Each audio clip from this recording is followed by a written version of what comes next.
Welcome to another episode of the Melbourne Athletic Development Podcast. This episode, as always, is brought to you by the support of Strength by Numbers. Strength by Numbers have created an integrated clinical and sports performance system. The AXIT system uses force platforms, dynamometry and strain gauges to objectively measure everything from isolated movements to sports performance tasks. The system has greatly enhanced our clinical practice, decision-making and objectivity. We are no longer guessing. The greatest thing is its ease of use both for practitioners and clients. There are no wires, no fixed setup. It's a fully integrated Bluetooth system. If this sounds like something that would enhance your practice, visit strengthbynumbers.com and tell them that Melbourne Athletic Development sent you. So today we're very honoured to have Emeritus Professor Uwe Proske with us. And so to start the conversation, do you want to give us a background of who you are, Uwe, to give some context to the conversation?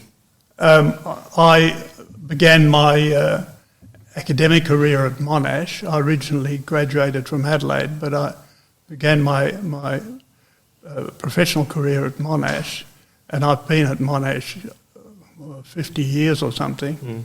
And I worked my way through the ranks and finished up as a professor, as a personal chair, and retired back in 2008. And I've been lucky enough to be able to continue to have some research interests ever since, right up to the present time. And I've really very much enjoyed it. What was your research in, Uwe? My background training is in zoology and botany, but I became interested in physiology, and I moved into the physiology department at Monash. My supervisor was a physiologist. I was interested in understanding how the body works, and I tended to do it from a kind of selfish point of view. I wanted to know how Don't we all? Well, how I worked, what made things go as they do, and I fairly quickly became seriously interested in the nervous system, particularly the sensory side of the nervous system. That's the more interesting side, I think.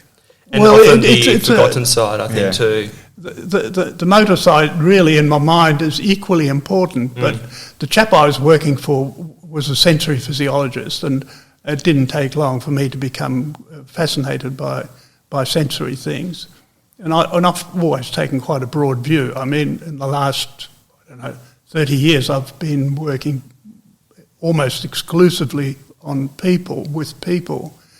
But prior to that, I looked at sensory receptors in all kinds of animals.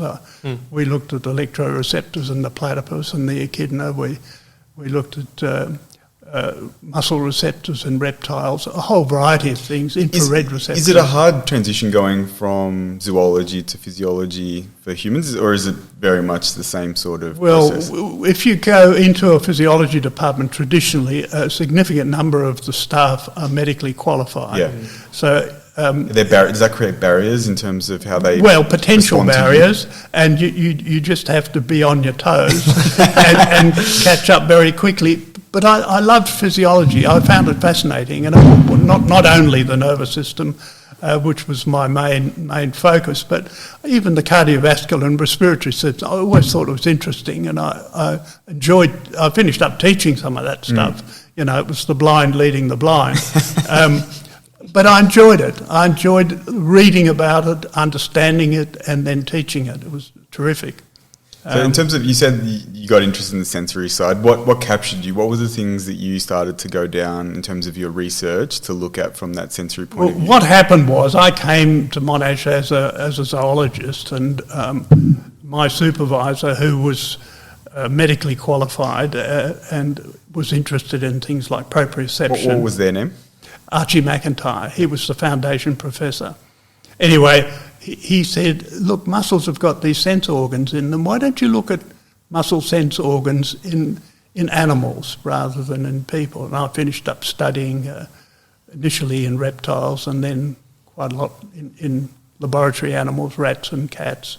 Why in animals? Because of your background? Or? Because of my background. Okay. He felt that this was a useful transition. And it worked out that way, and I became more and more a conventional physiologist over the years.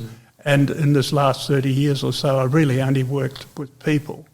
And It's been great. When you started looking at sensory organs in animals and then transitioning to humans, were there some significant differences in the anatomy of looking at reptiles compared to, say, mammals and specifically humans, and even the organisation of sensory organs within the human system? Yeah. And in response to your question, I do have a continuing deep interest in evolution. And you have to, don't you?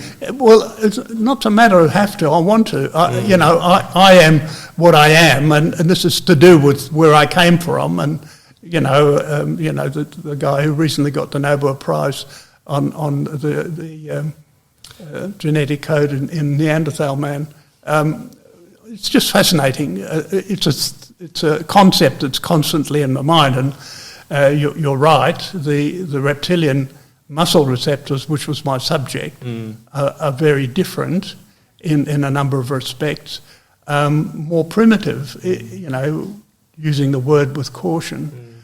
A very small, fascinating point that's emerged recently is that the reptilian and also amphibian muscle spindles don't have a fusiomotor supply, which is their private motor supply to make the sensor or the spindle contract, which means it changes its sensitivity. As in like the intrafusal fibres, are you referring to specifically?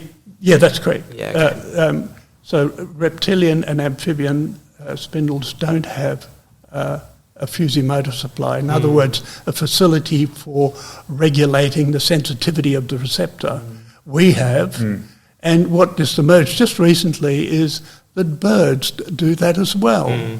Birds are far more highly evolved than we give them credit for, and I just thought it was an interesting point. And in terms of, say, for our listeners, what does that allow us and potentially the birds to be able to do? Big question. Yeah, compared to, say, a reptilian or amphibian tissue. A bird's a good example. If you look at a bird moving about and flying and what they do in flight, their motor control is vastly superior to that of a lizard paddling about in the bush. It's an order of magnitude more subtle and sophisticated. And has it got to do with that dexterity? That's correct. Yeah. That's correct. And that's true in us as well, in primates. I mean, all mammals have got a fusiomotor supply. Is that less so in than, say, chickens, for instance? Because chickens are typically not such a flight, or don't fly as much as other bird species. Because one thing that I've, from my understanding, this is actually some of the research done from Carla Stecco. I'm not sure if you've heard of her. She's a professor of anatomy at the University of Padova in Italy. And if you look at, say, a chicken, one thing that you see is the development of their sensory motor system is less evolved than, say, humans. And part of that is because of the lack of the fascial network within a chicken. And from what I understand, most of these sensory mechanoreceptors are found within the fascia itself, like within the peri or epimysium. And so if you think of a chicken, its ability to control fine movement is very limited. And you can even see that when they walk, for instance, where as they walk, their head keeps moving around quite rapidly, as opposed to humans, where we've actually developed a very good ability to change direction, but still maintain good head position, which is obviously very important for our exteroceptive senses, particularly vision. I agree with all that, but a chicken, in a way, is an unfair choice because, they're all in sheds or in contained enclosures and their movements are restricted and they're... But, if you watch a flying bird like a swallow, it's breathtaking. Yeah, absolutely. So they're pretty good. Do you see that though too, or just out of interest of thinking about the fascia's involvement in the sensory motor system? And you asked a question about that. Something I'm interested to hear your thoughts on. The only way I can respond is by describing to you what the muscle spindle is like. So it's a bundle of muscle fibres that are smaller than the ordinary muscle fibres, and the spindle lies squeezed in between the ordinary muscle fibres. They lie alongside, parallel to the ordinary fibres. Their location's often not very far away from the nerve supply to the muscle. So where the nerve goes in, often also the blood vessels go in and the spindles are nearby, but they are scattered through a large part of the muscle. And a muscle like our biceps brachii would have, 50 to 100 spindles, so quite a sophisticated sensory apparatus all within this one muscle.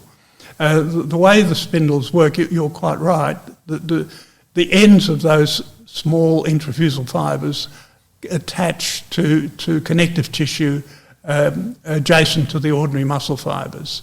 Now, whether it's perimysium or not, I don't know. I can't remember the details of that.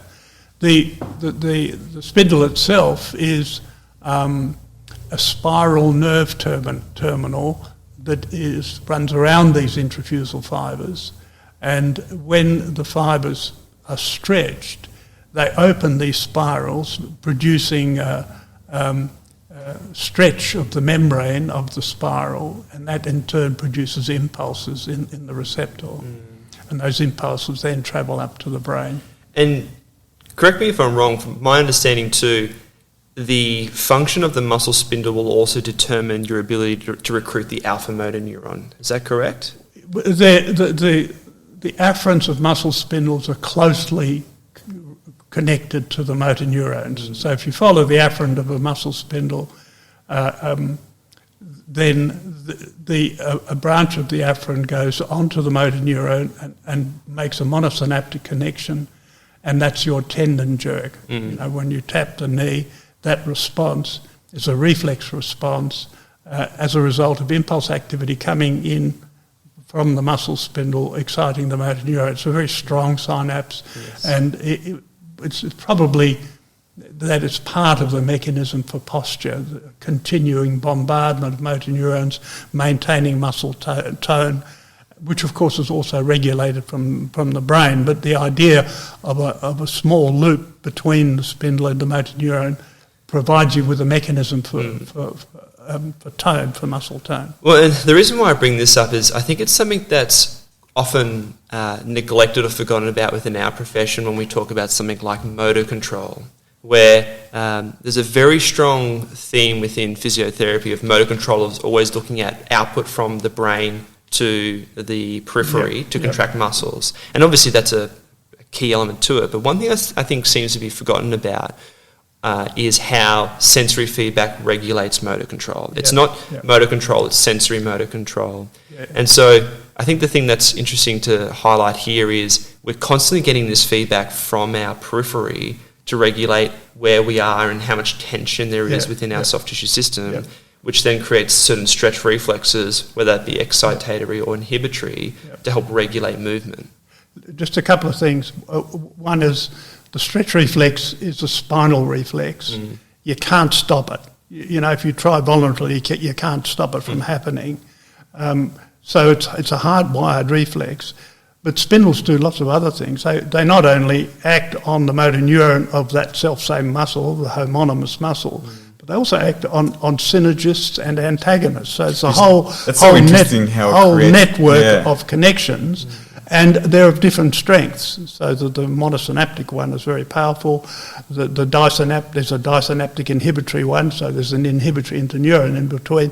Anyway, we don't want to go too far there. All that stuff is reflex and, in that sense, automatic and does not access consciousness. Well, it's really good that you bring that up, because one of the things that we talk about often in this whole sensory motor control discussion is the fact that in our world, a lot of clinicians that we're a little bit critical of try to isolate specific movements and almost separate that understanding of that reflexive pattern. And they don't understand that those reflexive patterns, as you said, have come from an evolutionary development, and they're there not only to protect us from, whether it be a danger, you touch something hot and it'll sense that and it'll change your behaviour, but also actually they can be, we work a lot in sport, we work a lot in performance. If you can access those and you know how to evoke some of those reflexive patterns, you can actually enhance someone's performance, because what you're doing is you're getting them to access, as you said, an unconscious pattern of movement that often has higher force outputs than what they can create voluntarily, and it allows for greater performance. So Jack and I have been talking about this a lot, but just the fact that if you go down this pathway that you think that you consciously have to control every single movement, not only does that often lead to discoordination, it actually doesn't achieve anywhere near the level of acuity or quality that you can achieve if you actually are using the patterns that are built into they're hardwired into our actual structure, which I think is really interesting that they're built into what we actually are as an anatomical structure. And that's reinforced, I think, by the specificity of movement because, again, correct me if I'm wrong here, Uwe, but within the muscle spindles you have the nuclear chain and the nuclear bag fibres. Correct. One assesses more the change in length and the other one assesses the rate of change in length. We can just talk about that, So the muscle spindles has really three kinds of intrafusal fibres. The dynamic nuclear bag, which is thought to be associated specifically with dynamic responsiveness. There's the static nuclear bag and the nuclear chain. Both, and there are two kinds of sensory endings, primaries and secondaries.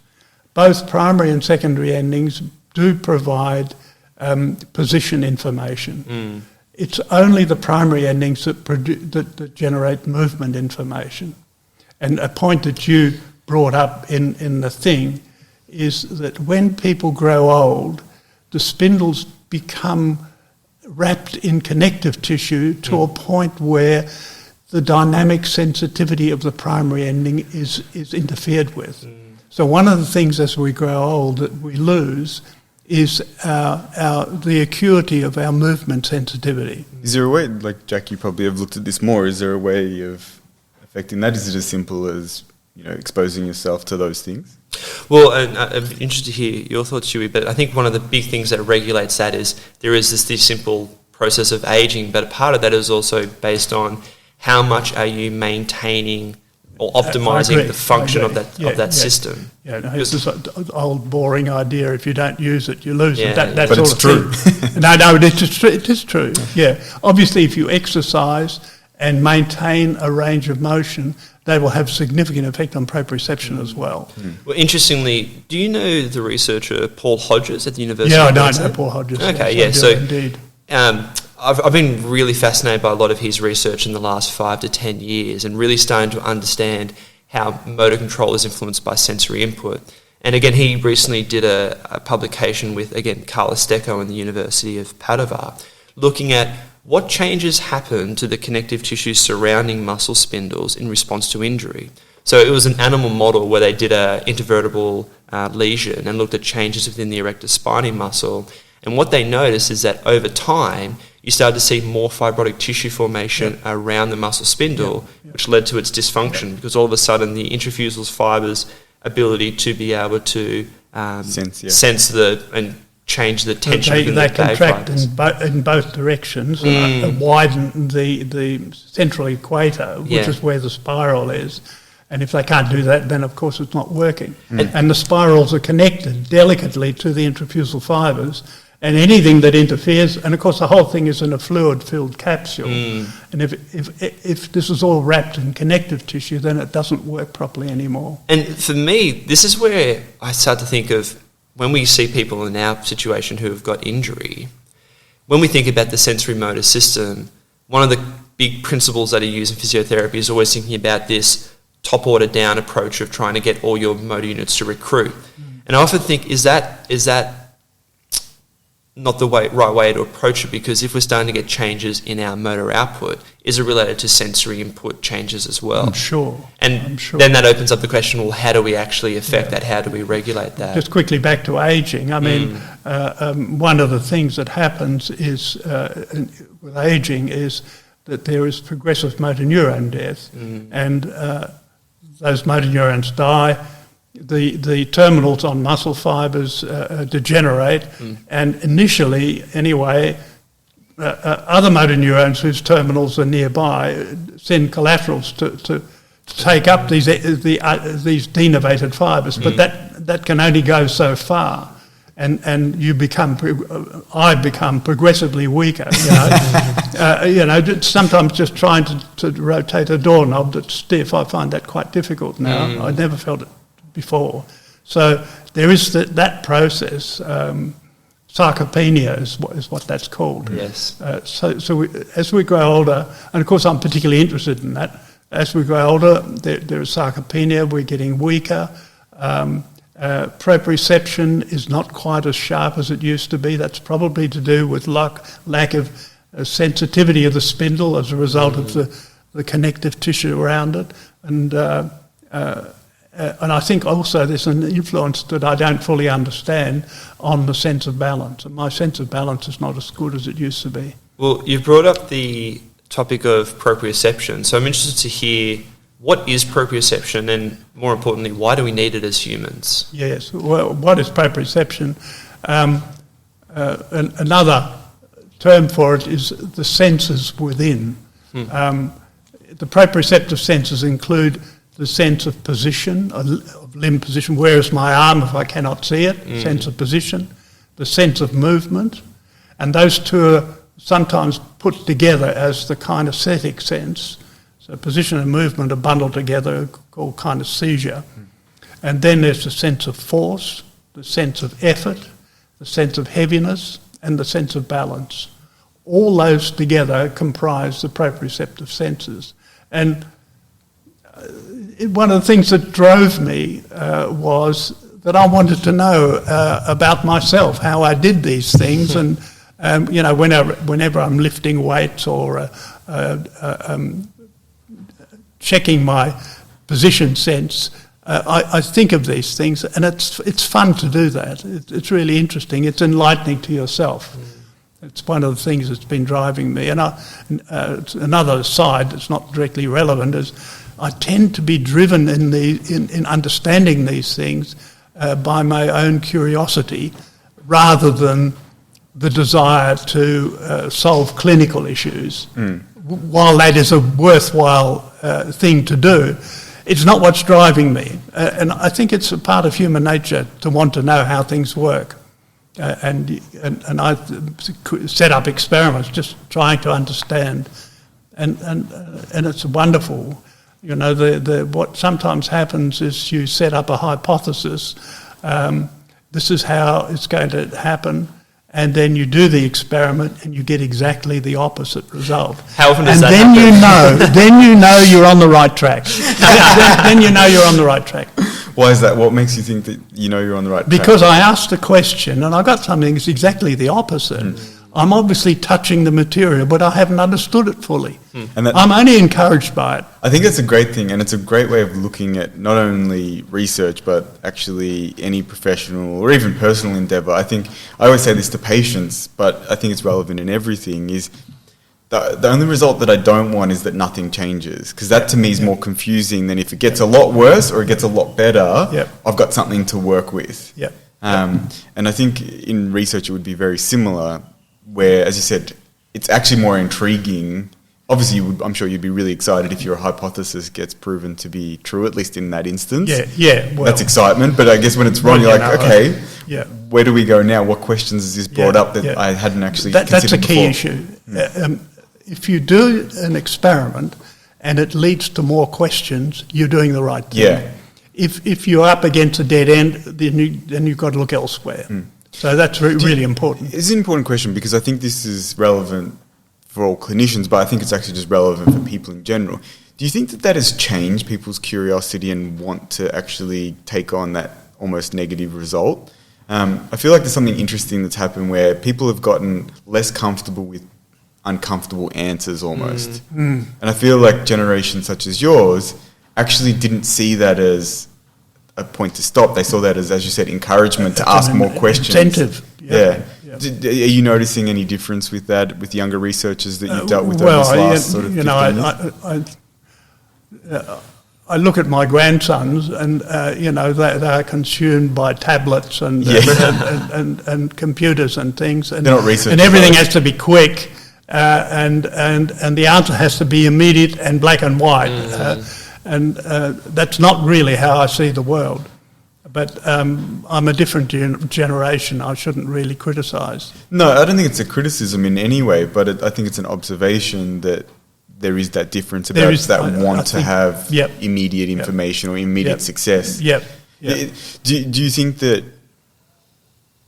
I think because this leads into another really interesting thing, and I know that you mentioned it as we were talking before this started recording about the fact that it did get harder and harder for you to access, say, funding because of the clinically driven questions that get put forward. And I always think back to the story of Crick and Watson when they were looking at DNA. I think that from what I remember, and you can correct me if you know more, that was about an 11-year process that they went through to actually get to that finding. Yeah. And if I've heard it said a number of times, but if that was today, they would never have arrived at that point because someone would have cut their funding well before they even arrived at such a momentous observation. Yes. And I think that that's almost, it's a blight on where we've almost landed in terms of research, that people are researching to get grants, not to actually elucidate information that may be useful now or in maybe even the far future. And I think tied in with that too of, and you mentioned this before, Uwe, of so much of your research is embedded in understanding the basic sciences, where we see much more of a transition to wanting to look at its applied science. And I think the other issue with that is when you're doing applied science, you typically want to see a result. You don't want to get to the end of the research where have you go, more questions. or we go to like, oh, actually, we didn't find anything, because that's also not something that a lot of journal articles probably want to publish, I imagine. Yes. Well, it's my impression that in the past, at least, maybe not today, but in the past, if I looked at the performance of a department that was interested in clinical matters, the scientific relevance of the material from such a department was inferior from a basic science department. When you give people a goal, you are in a sense restraining them. Yeah. Their imagination is not allowed to fully spread its wings, and that can lead to consequences.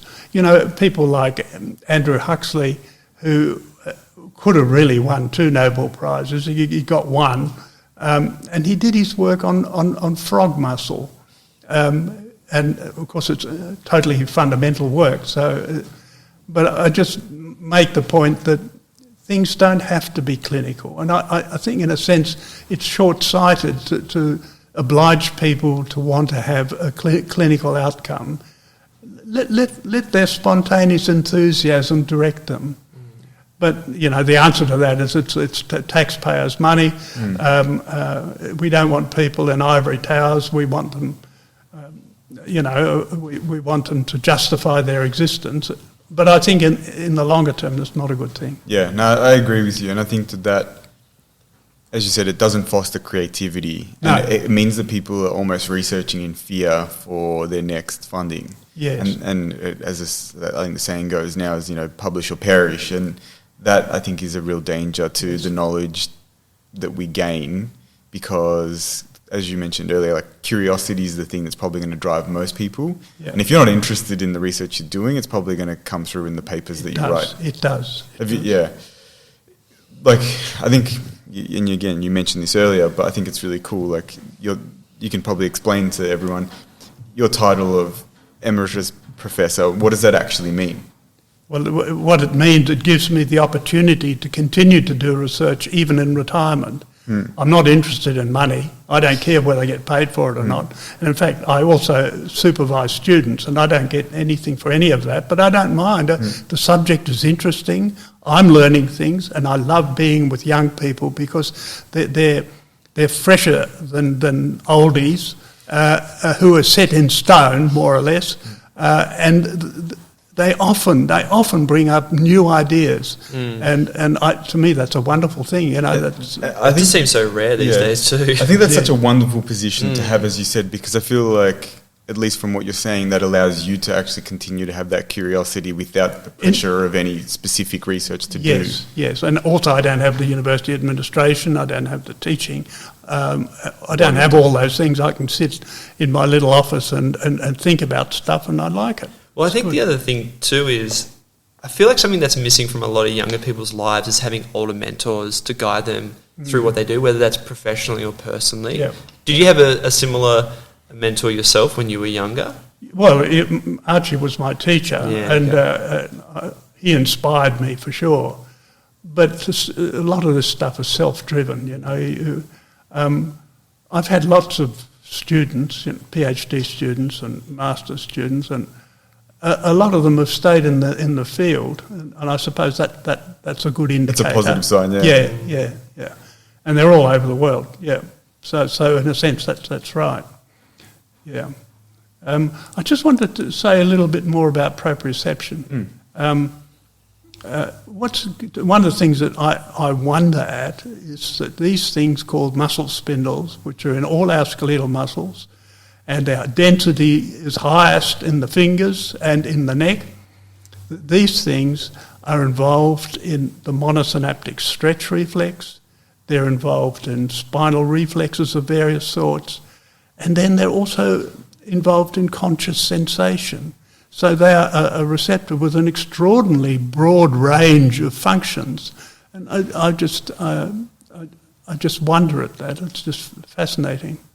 What research is currently happening? Because it sounds like you're still abreast of what's going on. And what's currently happening that's exciting you in that space? Well, if you like, I can go into that. Yeah, that'd be great.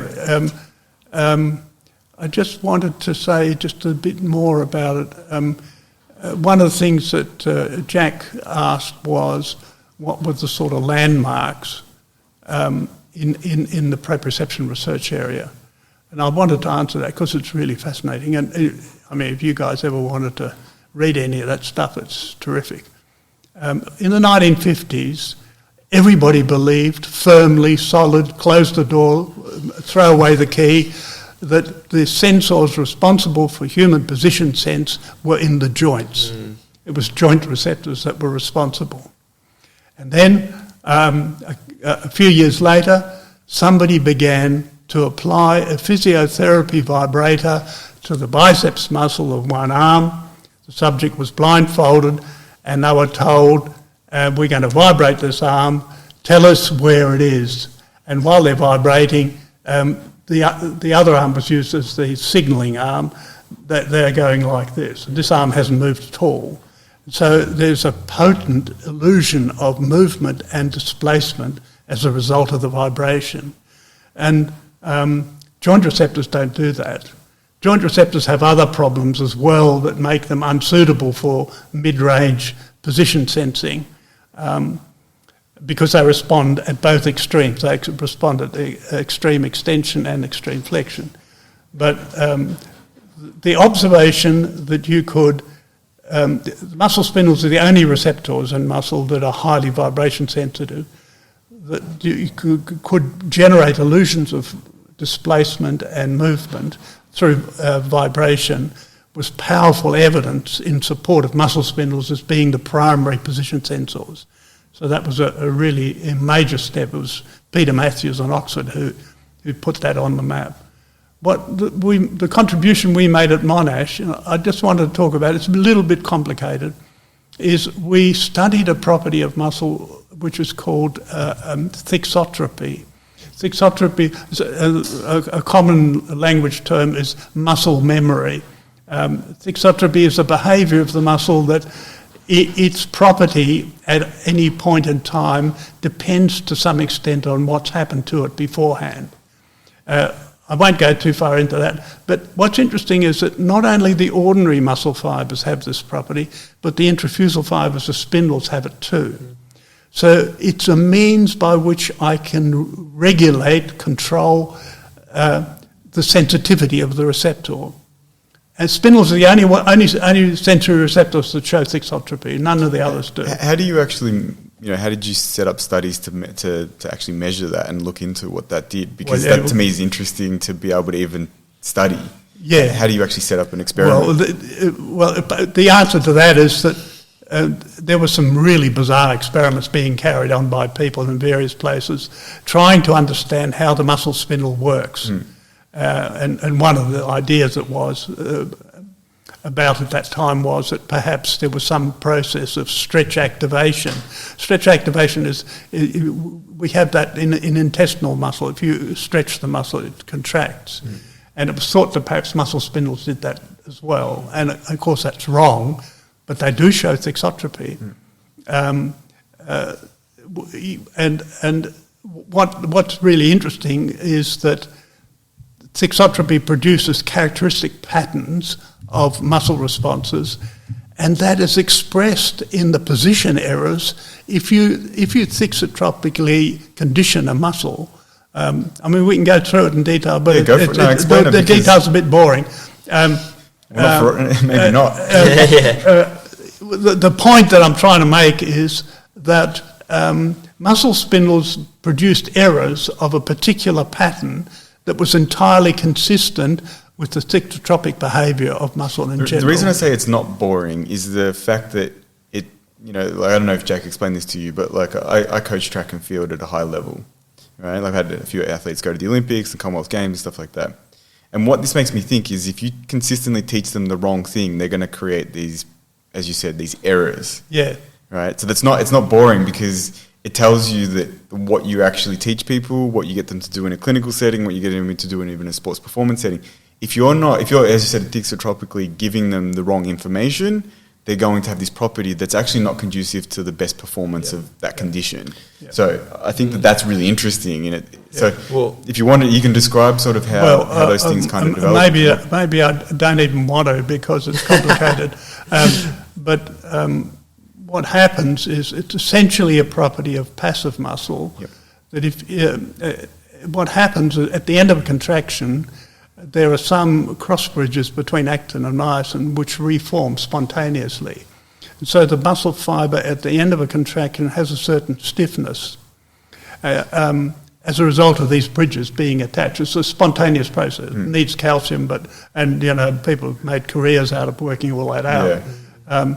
What interests me is that once a fibre is stiff like that, if you then shorten the fibre, it isn't able to shorten itself because it's being held rigid by the bridges, and so it kinks. It goes slack. And that's a big feature of muscle spindles. So if you build slack into the muscle spindle, it's very low sensitivity. Its stretch response is weak, and the position signal is weak. If you tighten everything up by a contraction, then you have a much higher rate of activity and a much greater acuity, position acuity. So it is a way of manipulating the sensitivity of the receptor. This makes me think of a couple of questions I want to ask you. And one of them is a question I sent you of how proprioception, or our position of a limb, is not just based on the position of that associated joint, but also other joints within the kinetic chain. And the answer is yes. And why is that the case? I don't understand your why. Well, it makes me, I think of what's actually regulating that. Why is it that when I bend my wrist, that the tension or proprioceptive signals being sent from that area of my body will also be dependent on where my elbow and my shoulder is in position? Yeah. Why is that? What is regulating that? There is a map of the body in the brain, and signals from proprioceptors in all of the muscles are directed to that central map. And it's got to be a very complicated map because we make complicated movements. And you can get simultaneous input from whole groups of different muscles all being represented in the brain map of position of the limb. What we've done, we've just intentionally picked a really simple joint, the elbow joint, because it's much more difficult to interpret things that you see if it's a multiple joint situation. I got tangled up in that with gastrocnemius.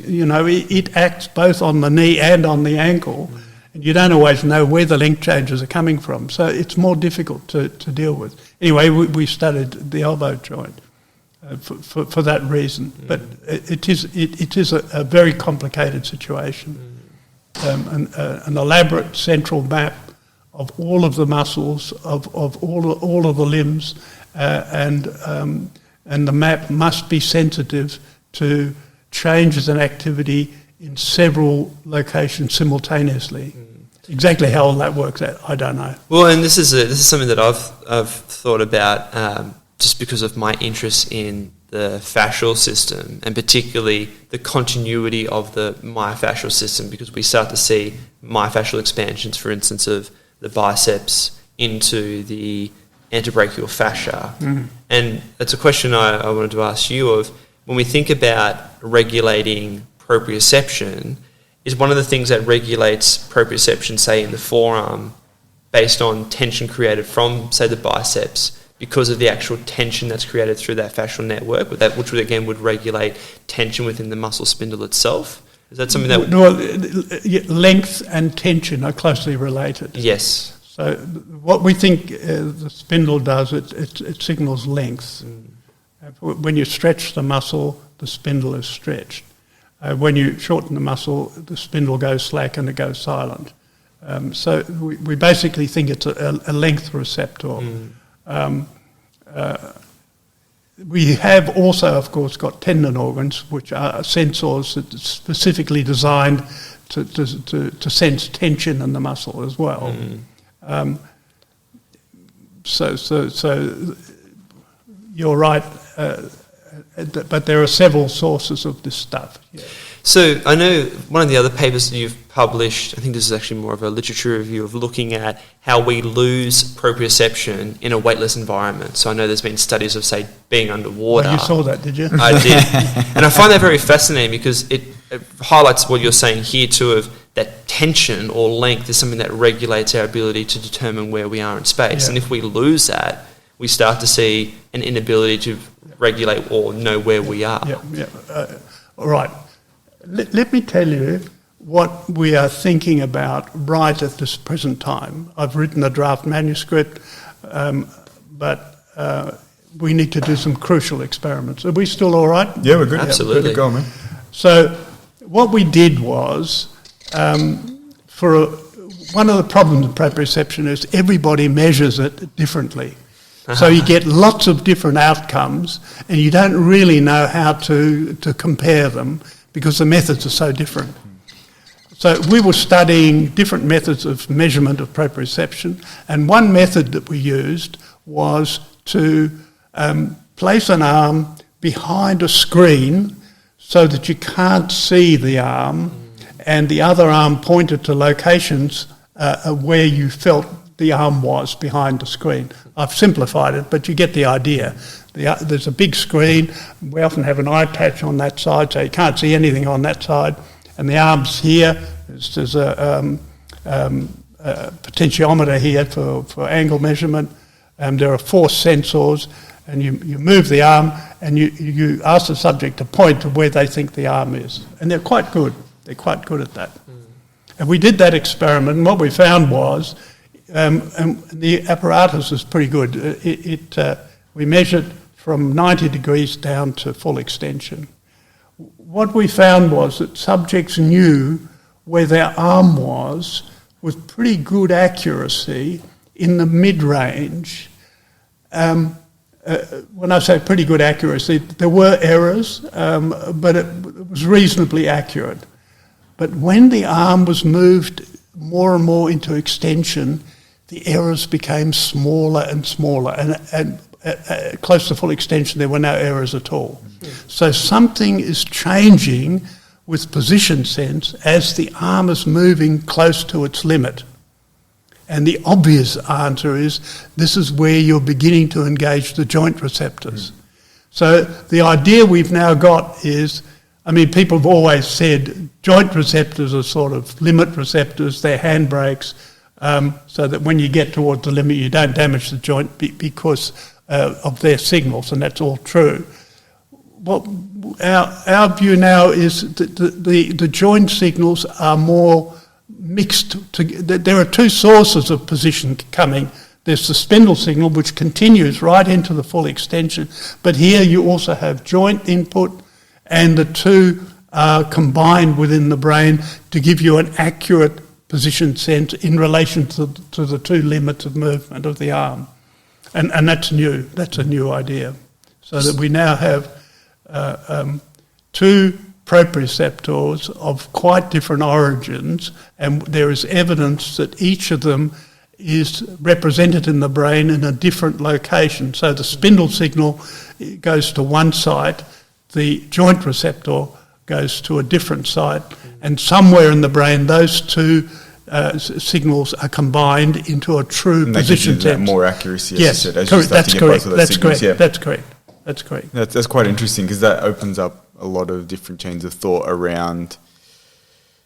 Straight away, I go into the clinical mode of thinking about, like, what does that mean for how you expose people to different stimuli, and maybe what that means for developing those proprioceptive things, say in a rehabilitative sense, particularly for someone, say, post-surgery, who's probably had tissue actually been cut and changed, and they've got different sensory information because of swelling or all sorts of different things. Yep. What do you need to expose them to? And it even makes me think, Jack, of like stretching, and how you probably need to find different types of, not modalities, but, different lengths to work at to give some of this different information at different times. Yeah, absolutely.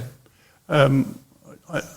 It's pretty interesting, really. That's really interesting. It just fell out. We kept making these arm measurements, and subjects got incredibly accurate towards the limit, and it didn't make any sense, no obvious sense. How long ago did you do that? It is ongoing. We've just recruited a new student for next year who's going to be working on this. Fantastic. What we haven't done yet is this. We haven't done full flexion. Yep. We've done full extension. The same thing should happen at both limits. Why do we lose proprioceptive ability after intense exercise? Hang on, before we go to that, all right. What you brought up before was what triggered me to tell you this recent story, was weightlessness. Yes. And so what we're going to have to think about now in terms of understanding weightlessness is that as the arm is extended, the weight of the arm bears down on the elbow joint, and that will probably sensitise the joint receptors into activity. But if you're in a weightless environment, you eliminate the joint receptor signal. And that, in my opinion, that has an impact on the whole position sense signal. There's some interesting stories from astronauts. This guy lying in the dark in the capsule in flight, and he sees this luminous dial in front of him, and then he switches the light on, and of course it's the dial of his watch on his arm. He's completely lost his sense of arm. Where his arm is, absolutely. He's lost the sense position of the arm. With this experiment you described before, with extending the elbow, was this done in a passive position where, or were they? Okay. Yes. Yeah. It's good point. What we're going to do next is to load the arm. Because the joint receptors are within the joint capsule, and these are Ruffini endings that attach to the wall of the capsule, and distortion of the capsule produces responses. And the idea is that if you impose a force on the joint, that will distort the capsule, and that will lead to a response from the receptors. And if you in a weightless condition, there is there's no load on the capsule, and so you don't have that input. I'm interested to hear your perspective then of thinking about this clinically. You're probably aware that in physiotherapy or in a lot of type of rehabilitation settings, they'll use things like wobble boards or unstable surfaces like standing on a foam mat to quote unquote challenge your balance. And you can appreciate that at that very single joint level there's going to be a lot of altered input, and therefore you have to be able to regulate to keep your centre of gravity over your base of support.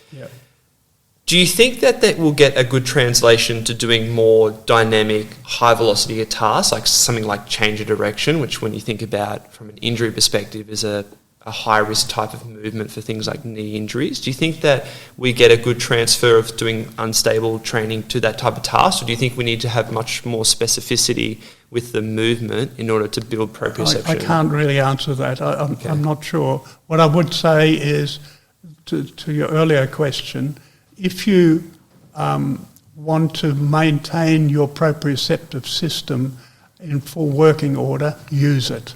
So, a thing like doing up a button on the shirt Find the manipulative tasks that are demanding. You should, particularly older people, should repeat doing those and struggle through them, because it will help proprioception. And also, but then thinking about, does that task require multiple joints? What's the speed of that task itself too? To think about... I haven't done anything like that. Whether or not there's information on it, I don't know. But you then also asked about exercise and proprioception. And we worked on this for some years, and it's a little bit complicated, but after exercise it reduces the maximum voluntary strength by about 20 to 30%, exercise a particular muscle.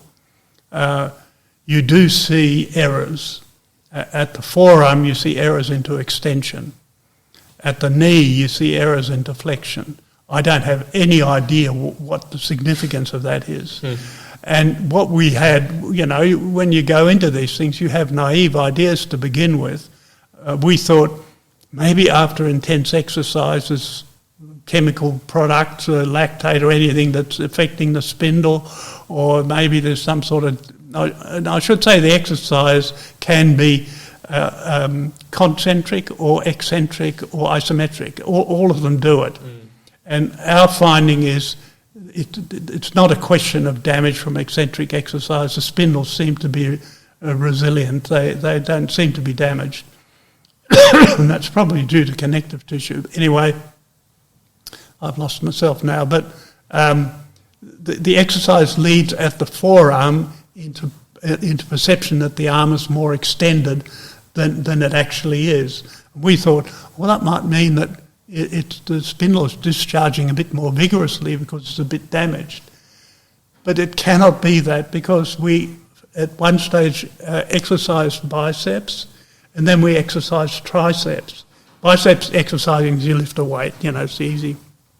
What we did with triceps was we had a pulley behind the head and to a weight that's hanging behind the person, and they had to lift up the weight. And in the process, they were, maybe lower it down. I can't remember. Pushing down, yeah, pushing down.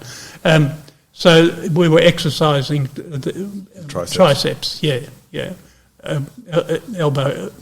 extensors. And it was the outcome of that experiment was also a perception of the arm as more extended. So there, more extended for triceps means a shorter muscle. More extended for biceps means a longer muscle. Doesn't make sense. None of that makes sense. Here's a question you might not have an answer for, but it would be worth to get your opinion. Is what evolutionary sense do you think that makes, that after, say, intense exercise, we do lose some of that ability? Do you think that there's anything to read into that? Why would we have evolved to actually have that change? Well, I can't remember off the top of my head how big the errors were. They were something of the order of, say, 5 degrees.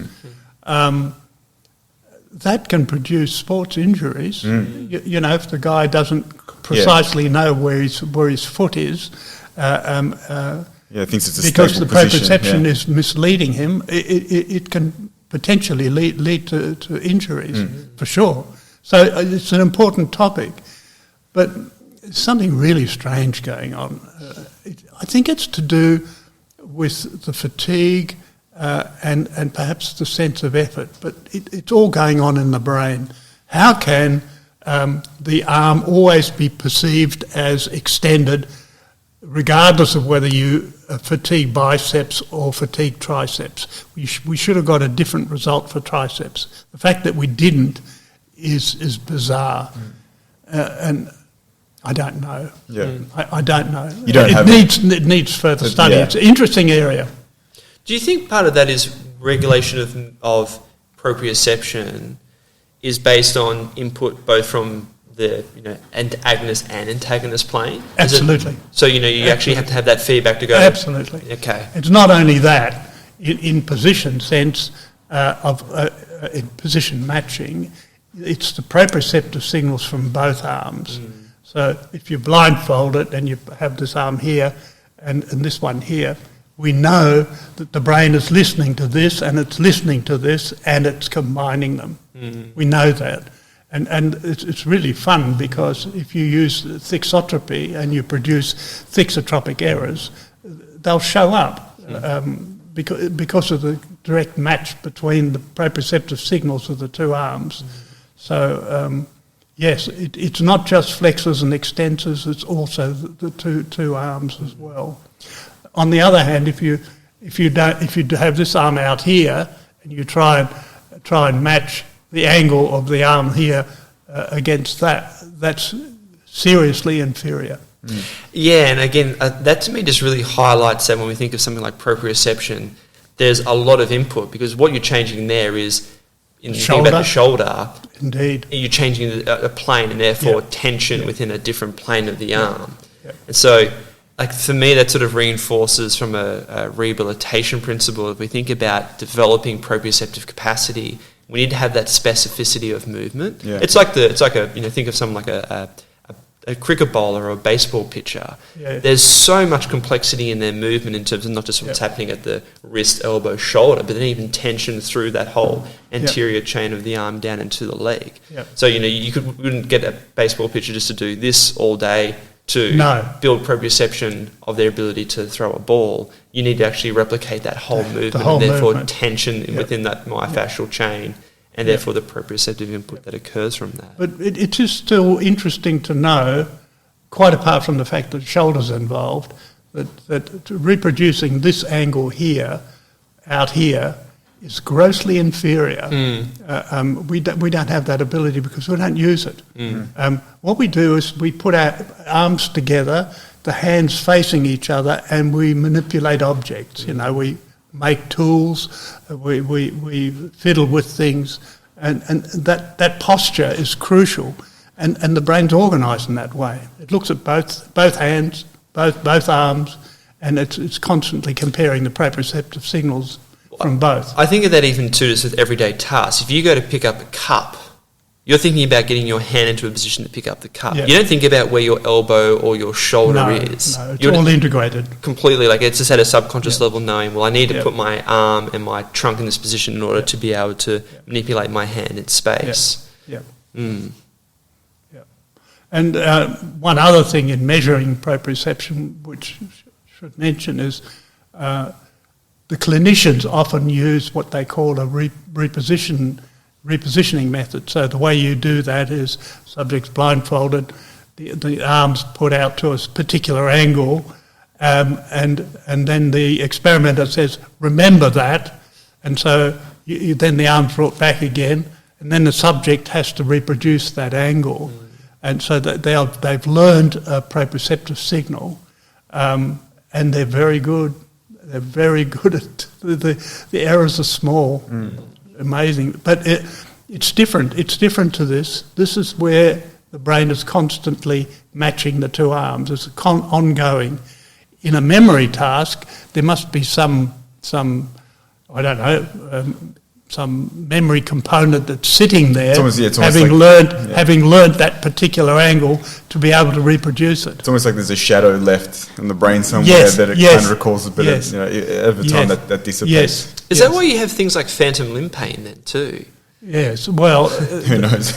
Yes. I of course don't understand phantom limb pain. I mean, it's again, it's a brain issue.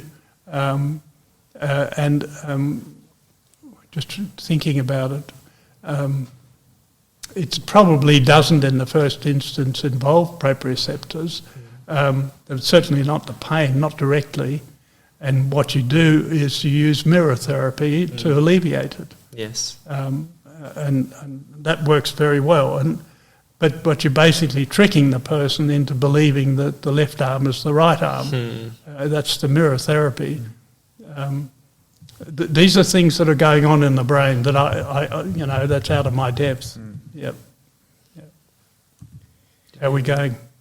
Well, we're about to hit an hour, so I think we're going pretty well. Okay. There's one, you've already mentioned a few different things, but I think there's one question that I've been asking pretty much all of our guests that I think, like yourself, and I think it's probably a bit more impressive coming from yourself. You're a bit older now, but you still seem to maintain a huge amount of curiosity. I find that curious people are always, tinkering with different problems, whether they be on the surface or, deep in their brain somewhere. Are there any ideas that at the moment you're still tinkering with that you would love to know the answer to over this next period? I'm very, very keen on this joint receptor thing because that will revise proprioception. So the new dogma will be, no, you're not just dealing with muscle spindles, you're dealing with a combination, and that will change. That will change the view that we have. Let me tell you about that a little bit. People have vibrated. You knew that vibration produces illusions, but if you vibrate biceps and at the same time extend the arm, and extending the arm will sensitize the muscle because everything's getting tighter, so the vibration is transmitted more completely, then people get to the point where they report a hyper-extended arm. So they report that they tell you, this vibration's going on, and they say, my arm is down now in a hyper-extended position. And you can do it with flexion as well, with triceps. So muscle spindle signals don't have any limit. They don't have any end point. They will continue to signal, and the brain interprets a stronger vibration signal as a longer muscle, even though it's anatomically impossible. The limiting signal is the joint signal. That increases until you get to the anatomical limit. You can get, if you force the joint a little bit into beyond its limit, what the joint receptor does is it maintains its rate or it begins to fall. So it's clearly signalling the anatomical limit, and that information is transposed onto the spindle signal to produce a combined position signal. I just think it's amazing. It's amazing.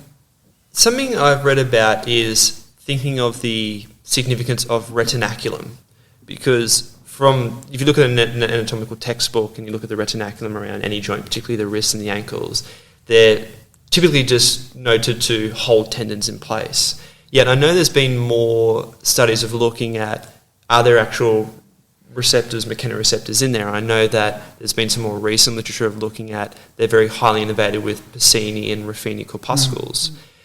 Are you familiar with any of this research? And if so, do you think retinaculum have an important component in proprioception? I don't know anything about retinaculum. Okay. I'm been interested in vibration. A couple of things. The fingertips are full of Paxinian corpuscles, and you can see when a person is reading Braille, the undulations of the surface are being signalled really faithfully. And whenever we touch a material and measure and assess its texture, things like the rapidly adapting receptors are crucial. So they're pretty important. And in animals as well. Snakes have vibration receptors all along their length, and they can detect the approach of ground-born predators through ground-born vibration. I haven't really answered your question. That's okay. No, it's something that I'm interested to explore more, because I know, particularly looking at, say, like ankle injuries, we have some very important retinaculum around the ankle, the flexor, peroneal, extensor retinaculum. And in looking at individuals with chronic ankle instability, one thing that can be evident is disruption of the retinaculum as well, and how that potentially alters sensory input, in addition to, say, obviously some of the ligamental structures. May well be so. Yes, I don't know. No, it's not something I've worked on. Yeah. Okay. Yeah. Alrighty, I think we might wrap it up there, but thank you very much, Uwe. We really appreciate you taking the time. It's been a very interesting and insightful talk. I think you've educated us much more than we've elucidated much for you, but thank you so much, and we really appreciate your time. It was a pleasure to come here, John. Thank you, Uwe.